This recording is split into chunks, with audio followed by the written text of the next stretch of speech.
പ്രിയ പ്രേക്ഷകരെ, ഒരു നിമിഷം ആലോചിച്ച് നോക്കൂ. നമ്മുടെ അതിർത്തികളിൽ ആരും അറിയാതെ ആകാശത്ത് 30,000 അടി ഉയരത്തിൽ ഒരു കാവൽക്കാരൻ 30 മണിക്കൂറിലധികം തുടർച്ചയായി പറന്നുകൊണ്ടിരിക്കുന്നു. ഒരുപക്ഷെ ആകാശത്ത് പറക്കുന്ന ഒരു സാധാരണ വിമാനമാണെന്ന് നിങ്ങൾ കരുതിയേക്കാം. എന്നാൽ അതല്ല.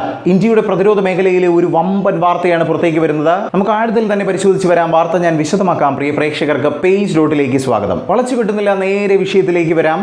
ഇന്ത്യയുടെ പുതിയ അൺമാൻഡ് ഏരിയൽ വെഹിക്കിൾ അഥവാ ഡ്രോൺ വിപ്ലവത്തെക്കുറിച്ചാണ് വലിയ വാർത്ത പുറത്തേക്ക് വരുന്നത്. ഇന്ത്യൻ പ്രതിരോധ ചരിത്രത്തിൽ ഇതുവരെ കണ്ടിട്ടില്ലാത്ത വിധം 87 അത്യാധുനിക ഡ്രോണുകൾ സ്വന്തമാക്കാൻ നമ്മുടെ ഗവൺമെന്റ് ഒരുങ്ങുകയാണ്. വെറും ഡ്രോണുകളെ കുറിച്ചാണോ ഇത്ര ബ്രഹ്മാണ്ഡ കരാർ എന്നൊക്കെ പറയുന്നതെന്നാണോ ചിന്തിക്കുന്നത്? ചിരിച്ചു തള്ളാൻ വരട്ടെ. ഒന്നും രണ്ടുമല്ല, 30,000 കോടി രൂപയിലേറെ വിലമതിക്കുന്ന വമ്പൻ ബ്രഹ്മാണ്ഡ പദ്ധതിയെക്കുറിച്ച് തന്നെയാണ് പറയാനുള്ളത്. അതെ, 30,000 കോടി രൂപയിലേറെ ചെലവഴിക്കുന്ന ഈ പദ്ധതി നമ്മുടെ രാജ്യത്തിന്റെ സുരക്ഷാ മേഖലയിൽ എത്രത്തോളം മാറ്റങ്ങൾ കൊണ്ടുവരുമെന്ന് ആഴത്തിൽ തന്നെ നോക്കാം. പ്രതിരോധ മന്ത്രി രാജ്നാഥ് സിംഗിന്റെ നേതൃത്വത്തിലുള്ള ഡിഫൻസ് അക്വിസിഷൻ കൗൺസിൽ DAC ആണ് ഈ ചരിത്രപരമായ പദ്ധതിക്ക് അംഗീകാരം നൽകിയത്. പ്രധാനമന്ത്രി നരേന്ദ്രമോദിയുടെ ആത്മനിർഭർ ഭാരത് എന്ന സ്വപ്നത്തിന് കരുത്തു പകരുന്നതാണ് ഈ വലിയ തീരുമാനം. ഇതിൽ ഏറ്റവും ശ്രദ്ധേയമായ കാര്യം എന്തെന്നാൽ ഈ പദ്ധതിയിൽ 60% ഭാഗങ്ങളും നമ്മുടെ ഇന്ത്യയിൽ തന്നെ നിർമ്മിക്കുന്നവയാണ് എന്നതാണ്. എഞ്ചിനുകൾ, ആശയവിനിമയ സംവിധാനങ്ങൾ, മറ്റ് പ്രധാന ഘടകങ്ങൾ എന്നിവയെല്ലാം പൂർണ്ണമായും ഇന്ത്യയിൽ നിർമ്മിക്കപ്പെടും. ഇതിലൂടെ വിദേശ രാജ്യങ്ങളെ ആശ്രയിക്കുന്നത് കുറയ്ക്കാൻ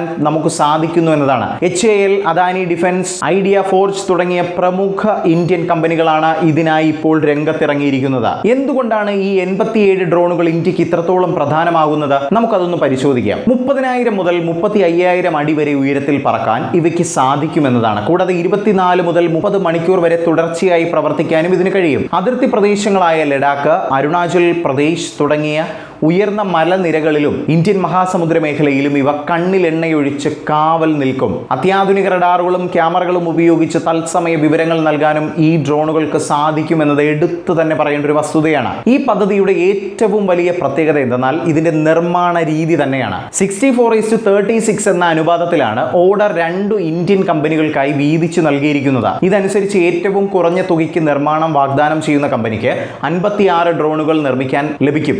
രണ്ടാമത്തെ കമ്പനിക്ക് 31 ഡ്രോണുകളും ലഭിക്കും. ഇങ്ങനെ 2 വ്യത്യസ്ത നിർമ്മാണശാലകൾ ഉണ്ടാകുന്നതിലൂടെ ഭാവിയിൽ ഉണ്ടാകാനിടയുള്ള പ്രതിസന്ധികളെ നേരിടാനും വേഗത്തിൽ കൂടുതൽ ഡ്രോണുകൾ നിർമ്മിക്കാനും സാധിക്കുന്നു എന്നതാണ്. വിദഗ്ധരുടെ അഭിപ്രായത്തിൽ ഭാവിയിൽ ഈ ആവശ്യകത 350 ഡ്രോണുകൾ വരെ ഉയരാനും സാധ്യതയുണ്ട്. പ്രിയ പ്രേക്ഷകരെ, ഈ പദ്ധതി പൂർത്തിയാകുന്നതോടെ മറ്റു രാജ്യങ്ങളെ ആശ്രയിക്കുക എന്നതിൽ നിന്ന് മാറി ഏഷ്യ, ആഫ്രിക്ക, ലാറ്റിൻ അമേരിക്ക തുടങ്ങിയ രാജ്യങ്ങളിലേക്ക് പ്രതിരോധ ഉപകരണങ്ങൾ കയറ്റി അയക്കുന്ന ഒരു പ്രധാന രാജ്യമായി മാറുമെന്നതാണ്. നരേന്ദ്രമോദി ഗവൺമെന്റിന്റെ ദീർഘവീക്ഷണം ഇന്ത്യയെ ആഗോളതലത്തിൽ ഒരു പുതിയ ശക്തിയാക്കി മാറ്റിക്കൊണ്ടിരിക്കുകയാണ്. എന്തായാലും ഈ ഒരു വിഷയവുമായി ബന്ധപ്പെട്ട് പ്രിയ പ്രേക്ഷകരുടെ വിലയേറിയ അഭിപ്രായങ്ങൾ രേഖപ്പെടുത്താം താഴെ കമന്റിലൂടെ. മറ്റൊരു വീഡിയോയുമായി കാണാം.